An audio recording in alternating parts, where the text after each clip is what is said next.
Welcome to our show. It's Vincent Wong, founder of Solution on Wheels, and Andrew Work. Hey. Editor-in-chief and founder of Harbour Times. That's me. Okay, who is coming to town?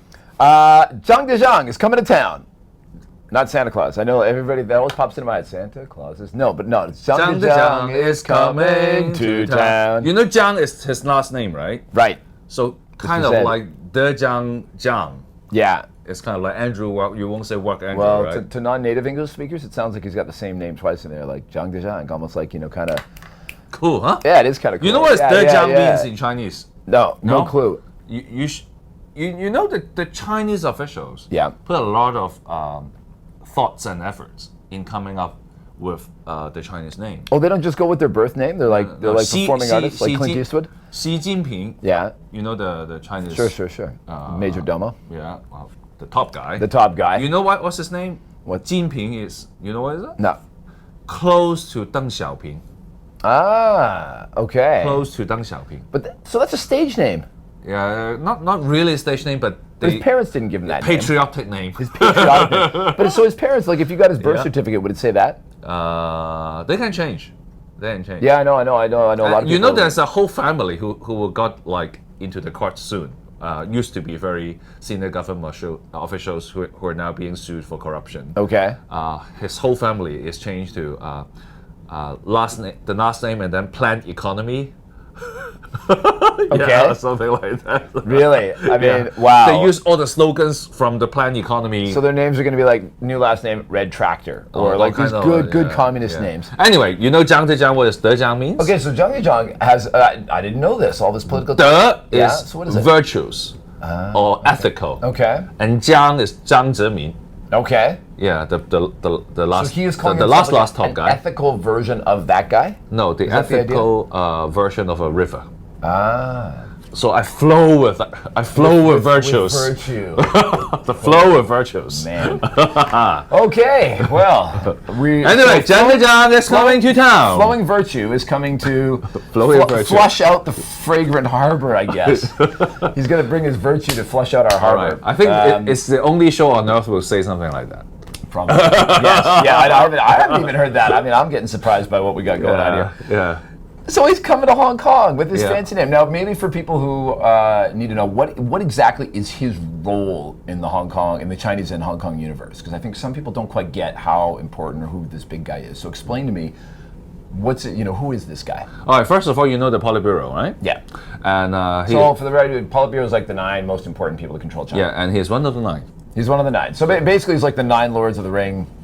He's one of the 9. Yes, and on top of that, this is the very first time a Politburo member came to Hong Kong ever since the top guy has his reign. Okay. So this is the first time he's sent the biggest envoy he's sent to visit us. Yeah. And last but not least, he should come by more often.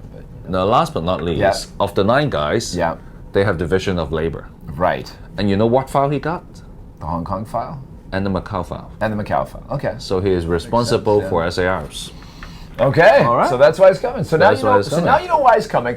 What's going to happen while he's here? Okay. There's going to be a visit to a housing estate, a little bit of public relations, maybe learning from the last time we had one of these guys come through during SARS when he visited under much more dire circumstances, but was a big PR victory win. Maybe we'll put a link to something about that down below, so I don't have to get into it now.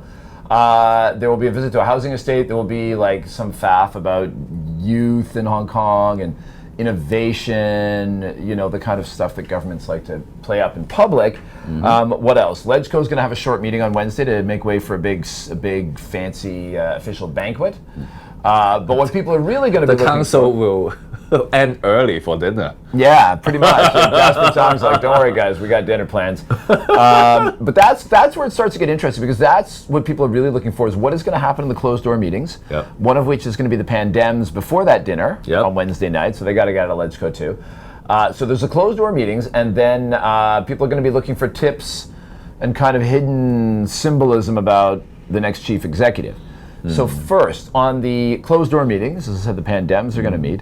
Then the next thing is seeing if he's coming down here to hear people's concerns about our current chief executive, Or if he's going to tell them to shut up and put up, and they will, they'll get a call from Beijing to tell them who to support when the time comes, and until then, they should just pipe down.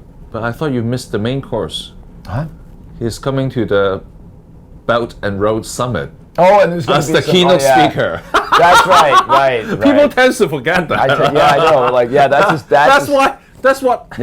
That's what the invitation is about originally, right? He was coming for this One Belt, One Road Summit. He was invited according to this invitation in particular. Which is really funny because our government is... And people just didn't care. Yeah. And didn't care. Yeah. Okay, go to the Belt and Road Summit, but we want to know what happens around the summit. Around the One Belt, One Road Summit. Not within the summit. Yeah, well, we could pretty much write his One Belt, One Road speech now. I mean, you kind of know what he's going to say. We've got a lot of opportunities, and it's good for Hong Kong. Closer partnership with our neighbors, China, and the New World Order. It connects Hong Kong with the world. Yeah. So all that's fine and well. But just as a segue, the thing that's really funny about that is the Hong Kong government has actually got a lot more practical measures for what they're actually going to do about One Belt, One Road that were in the last budget. And China's still like painting it as grand vision with no details, which is kind of funny. But in terms of, so Pandams are definitely going to say they don't like the chief executive, but more importantly, they don't like the system by which the chief executive is chosen, and we need democratic reform. Fine. But is Zhang Dejiang going to lay down the line and tell people to wait for their marching orders in the chief executive election, stop causing trouble, stop plotting, stop fomenting, just cool it? Or is he going to sit down and say, okay, what's your issue? What do you got for me? In which case, they better have an alternative. If not CY, then who, really? Who are you guys, if we go with it, who would you guys be ready to back? Give me a list. So I think that'll be interesting to see what leaks out of those meetings. And we will see what happens when he arrives. So we'll put an eye on that. And with that, I have to thank for the good work by Mr. Andrew Work. Well, keep an eye on this one. It should be interesting. Yeah, and we're going to be hoping that they come up with some good solutions, just like Solutions on Wheels. I gave you a solution of what his name means, so... Yeah, I know that. That was quite interesting. Okay. Bye. Take care.